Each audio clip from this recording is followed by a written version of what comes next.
Maybe he is born of grit and hellfire. By all Marvel known, Get Off My Sheets.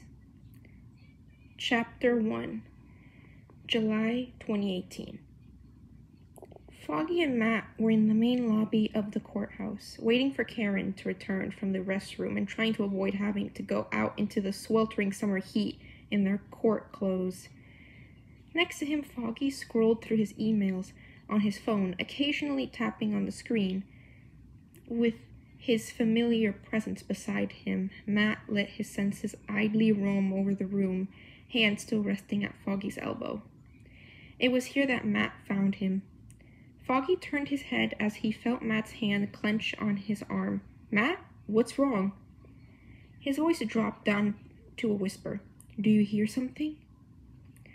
Matt's body moved before he even had time to reconsider it, driving him doggedly forward toward that elusive smell his nose has locked on.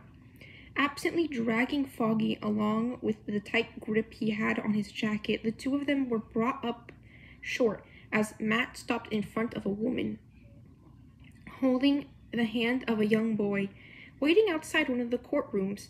He hovered just out of Foggy's reach, his whole body tense like a hunting dog on point. Foggy could see that their clothes were dark and severe, but of a nice quality. Matt could smell that both of them had been crying recently. "Matt?" Foggy said, truly concerned now. This was odd behavior, even by Matt's very strange standards. "Describe him. What does he look like?" he whispered urgently, shaking Foggy's arm a little when his friend doesn't answer right away. "The boy, Foggy, what does he look like?" Kind of medium brown hair, brown eyes.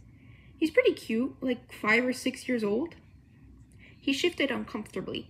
"Matt, why did we walk halfway across the building so that I could describe a random child to you?"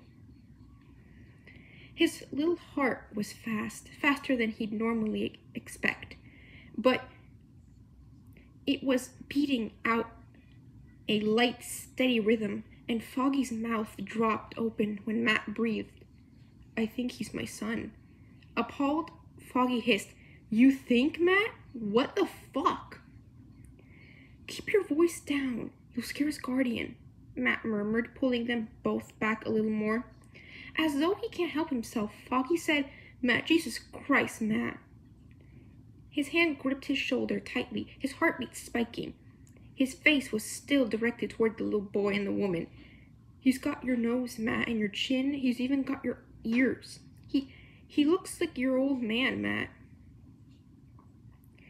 He had to swallow down the emotion building in his throat, pausing when he heard the woman speak with a nasal voice that was slow and loving as she lifted him onto her hip. Come here, Peter. I've got you." Peter. "To an inheritance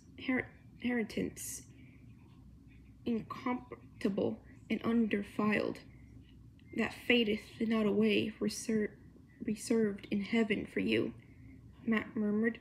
"What? How are you this Irish and this bad at Catholicism?" he demanded. "It's from the Gospel of Peter. The boy's name. His name is Peter." "Peter," Foggy repeated. It sounded so correct.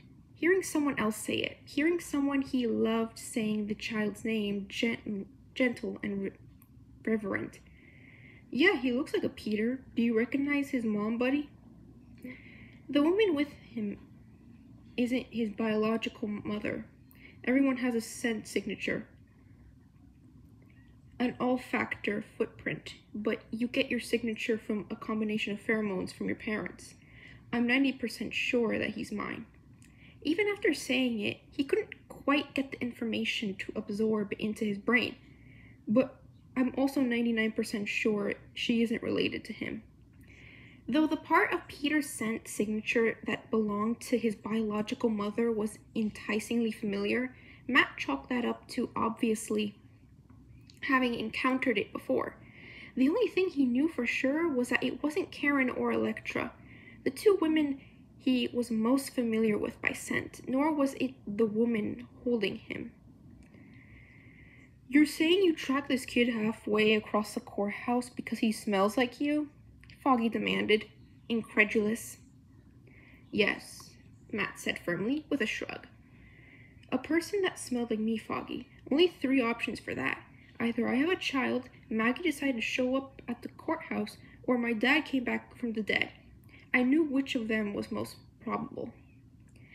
"I don't know, man. Aliens?" he muttered. He continued to stare at Peter, while Matt did whatever the hell he did. "Tell me about him." "You probably know more than I can see with my plain old human eyes, so tell me about him." "He's been crying," Matt said softly. "The woman, too. Their tears smell like grief. I think her husband has died." "Oh, May. Her name is Aunt May. What else?" "He's tired, and she's hungry. She didn't eat lunch." Foggy watched his hands twist around his cane, one of his biggest nervous tells. He'll start crying again soon if he doesn't get some rest. He's overwhelmed, exhausted. I think his parents, the people who adopted him, I think they're all dead, Fogs. Jesus, the kids had it rough. Matt wondered if this was how Jack Murdoch felt nearly 30 years ago. This sudden and urgent desperation to do something to stop his son from being upset. "You're a stranger, a complete foreigner to him," he reminded himself. "Your presence won't comfort him, it'll scare him." He knew that logically, but it was still hard. Foggy seemed to know that. He patted Matt's arm and said, "You want me to get Karen and we can do some digging?" "No," Matt sighed. "We've still got work to do." "I know that. But," Foggy trailed off. "I'll find him again," he assured his friend. "Now that I know what I'm looking for, I can find him again." "All right, if you're sure." He was sure, head tilted as he listened to an intern saying, "Would you like a cup of coffee, Miss Parker?" May answered, "No, I'm okay. Just been a long day." Parker. Miss May Parker. Matt knew exactly what he was looking for. His son lived in Queens. That was not ideal. Not just because Peter didn't belong to Hell's Kitchen and that irked him, no matter how irrational he knew that was, but also because it made checking up on him extremely difficult at times. Queens wasn't exactly far from Manhattan, but Matt had something of a full schedule, even with Fisk in prison where he belonged, and New York was a big city. Sometimes if he was still wired after a night of patrolling, Daredevil would sneak his way across the bridge, hitching rides on top of trains and subways until he could hear his son's heart beating through the walls of his apartment building and just listen. With Karen's help, they tried searching adoption records for Peter's birth mother, but she'd given him away in a closed adoption. Neither Peter nor anyone in his adoptive family was permitted to contact her in any way. Discovering this gave Matt a feeling both strange and familiar, because he'd grown up on the other side of that feeling, wondering why his mother didn't want him, wouldn't come to him. He knew now, of course, that Maggie was both miserable and guilty and felt that she didn't deserve the right to claim him as her son. But that didn't change all those years of believing he was unworthy of love, that something was somehow wrong with him, that his own mother refused to see him. Did Peter know? Was he told that his mother gave him away and had no desire to know him? Matt honestly couldn't linger on that thought. Couldn't linger on the idea that his son already knew the woman who gave birth to him refused him the chance to speak to her or even meet her. Peter wasn't even allowed to know her name. It filled him with a dark anger he knew was no good for anyone. The only information given about her was more about Peter's birth. Matt now knew that she was very local. She'd given birth at Lenox Hill, minutes away from where his apartment was. Peter was born on June 1st, 2013, via emergency cesarean section. She was 23 at the time, and she'd be Matt's own age. Her blood type was AB plus. And she was recorded as a white woman, having black hair and hazel eyes, though that obviously didn't help Matt a whit, except as a confirmation of Foggy's opinion that Peter's looks came mostly from him. "You don't have any idea who this woman is?" Karen asked, disappointed by the lack of leads. Her reporter's brain must have been frustrated by such a small amount of information to search from. Matt ran a nervous hand through his hair. "I don't want to say that I drank a lot in law school, but we drank a lot. We both drank a lot in law school," Foggy said wryly. "She's definitely a one-night stand, though, right, buddy? You don't think this could be an old girlfriend?" Matt shook his head, lips pressed together. The moment his heart started beating, I would have... "Oh, Matt," Karen breathed at the utterly crushed look on his face. She squeezed his arm. Why don't you take some time off? Spend some time with him." He immediately began shaking his head. "I can't. He and his aunt are grieving. I can't just show up on their doorstep and say..." He trailed off. He actually had no idea what he would say. Karen nudged his arm. "I never said you had to talk to them. Just, do your thing. Check up on them." Foggy groaned. "Please don't encourage Matt's creepy stalking habits." She shrugged. "What? It's for a good cause." Foggy sighed, but did not make any counter-argument. Matt threw his hands in the air victoriously. "The prosecution rests." Karen cheered. Of course, having opened this can of worms, Matt was much too excited to keep all the details of his not-quite stalking to himself. It helped that Foggy and Karen were just as eager to hear about Peter as Matt was to tell someone. He could tell how much this surprised them, his willingness to open up to them. But this was different. This was not a terrible secret he was burdened them with.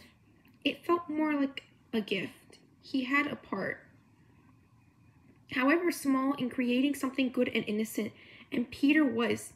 He was good and innocent and brave and smart.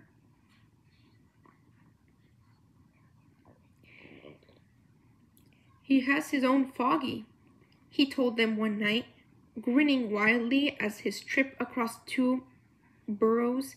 "Another little boy named Ned Leeds. He does all the talking naturally." "Naturally," Foggy agreed sagely, basking in Matt's delight.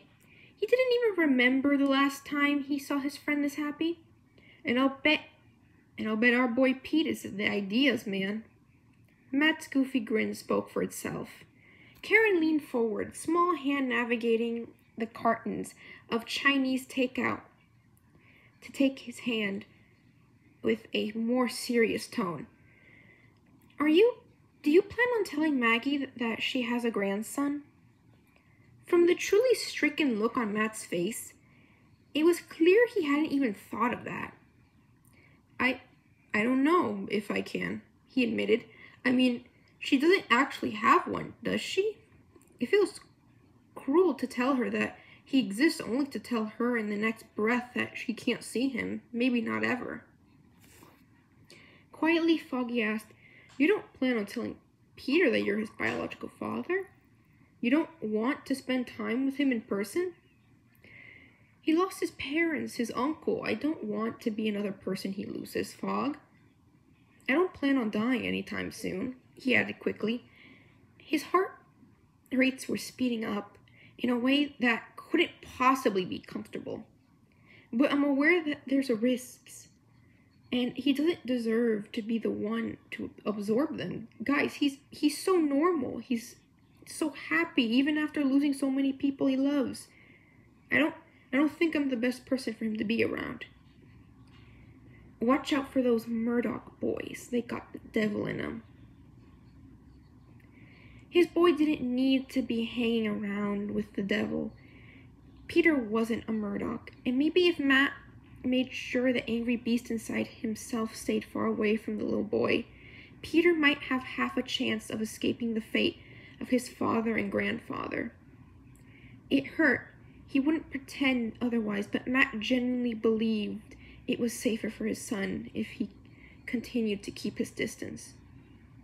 Maybe someday, he said finally, though it was mostly to appease Foggy. He was idly perched on a balcony, the nights getting a bit chillier with the coming autumn. Peter was in school again. He was really quiet the first week, had the worst summer any child could possibly have, but Ned, as any good Foggy would, stuck by his side, talking over his silences and filling in the space with himself. But he was young, and children had an amazing ability to adapt to tragedy. May had him in the park, coaxed him to chat all about his day at school. The chains of the swing creaked and clanked as she pushed him, and the breeze carried the scent of Matt's child, the scent of his own flesh and blood to him, as well as the scent of his mother. The scent of his mother, getting stronger and stronger by the moment, carried from the opposite direction of the balcony he was sitting on. A woman who walked slowly around the park, never pausing and never approaching Peter more closely than the distance between him and the sidewalk. Heart in his throat, Matt put all his focus onto her. A whiff of liquor, the whisper of her hair sliding across a leather jacket. A terrifying suspicion overcame him, and Matt launched himself down, springing back and forth from the fire escape to land right in front of her. She went still, and then Jessica Jones drawled, "Nobody stays dead in this town anymore." There's an odd note to her voice, hard with an anger so burned out it had turned it to ashes. "Nice of you to tell me you're alive, devil boy. What brings you so far out of hell?" "You're the mother," he breathed. Stunned, his suspicion had turned to certainty when he'd heard her voice, her scent imprinted on their son forever. Jessica's reaction was something of a giveaway. Coiled with tension, muscles tightening, and her spine stretching up straight and tall. "What?" she said flatly, less a question and more a statement of suppressed disbelief. You're here. You're watching him," Matt said, devastated by his own confusion and hurt. Jessica's heart pounding frantically when he first walked through the door of an interrogation room, and he'd assumed it was anxiety about being left in the cell with a strange man who claimed to be her lawyer. "You knew this whole time and you never said—" Her voice came back to her. "And say what?" she barked at him, her tone vibrating with a fury that made Matt flinch, even as it pried on his sensitive ears. You didn't recognize me the second time we met?" "What should I have said to you, Murdoch? Hey, remember me? You got wasted and fucked me in a supply closet a few years back, and I got pregnant. Congratulations, it's a boy. But oops, I gave your son away because a man in a purple suit told me to." "A man in a purple suit told you? Kilgrave?" Matt asked, heart hammering even as Jessica skipped at the name. "Kilgrave ordered you to—" He can hear the grim smile in her voice. "He was a petty, jealous little bitch, you know that," she said conversationally. "When he met me, I was huge, ready to pop any day. He hated it. I didn't just have sex with another man. I was walking around with the result in my body. He was disgusted by it, and it was bliss. Kept his filthy hands off me for 2 whole days." Matt felt sick, swallowing down bile before he choked out Jessica. But he'd set her off now, and she wasn't going to spare him the gruesome ball of horror that she now lived in every day. He wasn't patient, though. Wouldn't wait for me to go into labor. We were standing on the street in the middle of the afternoon when he suddenly just dragged me into the first hospital he saw, waltzed right up to the nurse's station, and said, "Cut it out of her." "But they can't just..." His mouth opened and closed soundlessly. She sounded almost sympathetic, or as close to sympathy as Jessica Jones ever got. They never had a choice, Murdoch, and I didn't either. An hour later, I signed a piece of paper telling the state of New York that I didn't want him. Bones shifted together as Jessica's jaw tightened, and she wiped an angry tear from her face. I never held him. I never saw his face. I didn't even know if my kid was a boy or a girl. Until he was almost a year old and I managed to track him down. But you could see him, Jessica. Get him back, Matt said tentatively. It was different for him. For him, Peter was a happy surprise he'd stumbled upon one day. Matt wouldn't dream of taking him away from the people who raised him, but it was different for her. For Jessica, Peter was a gaping wound, her child literally torn from her body before she was ready and then whisked off in the middle of the day to be handed over to strangers.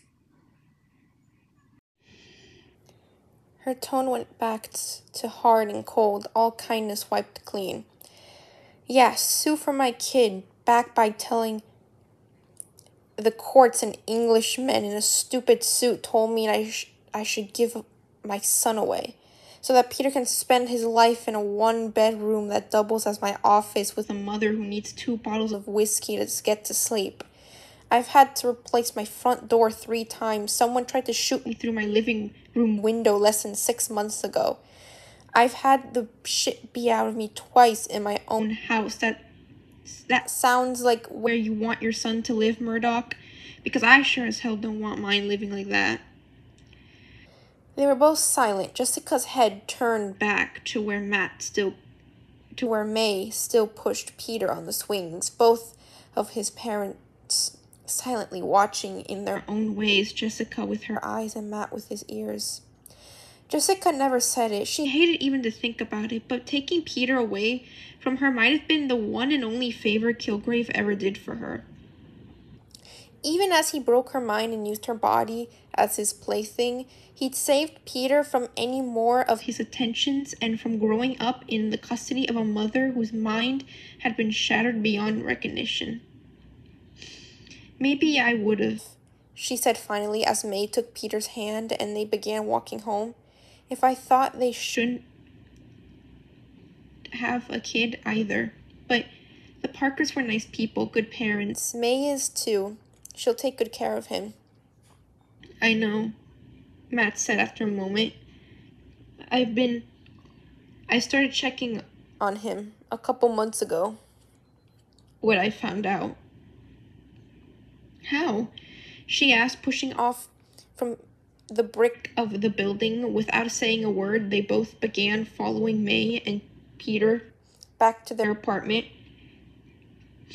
Your freaky sixth sense tells you your DNA is walking around Queens. Smelled him, Matt admitted. They were at the trial for the drunk driver who killed Richard, Mary, and Ben. I was in the courthouse that day, and I followed the person who smelled like me. It's how I knew you were his mother. You knew I was his mother because he smells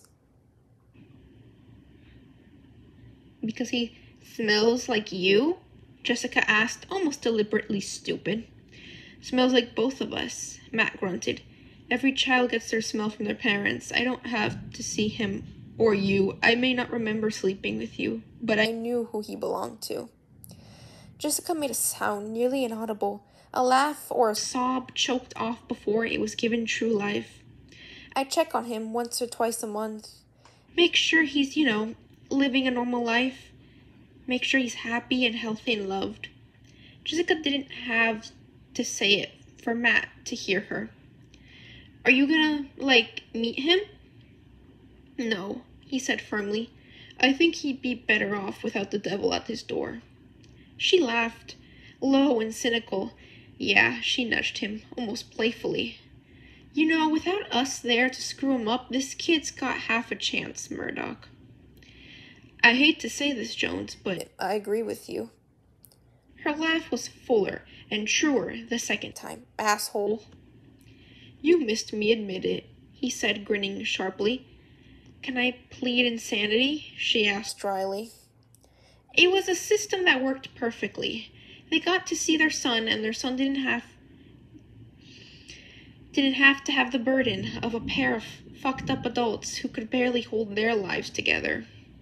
But a couple years later, May got sick, sudden and bad, and then she was dead. Peter was 7 years old, but for the third time in his life, he was completely alone. End of chapter 1.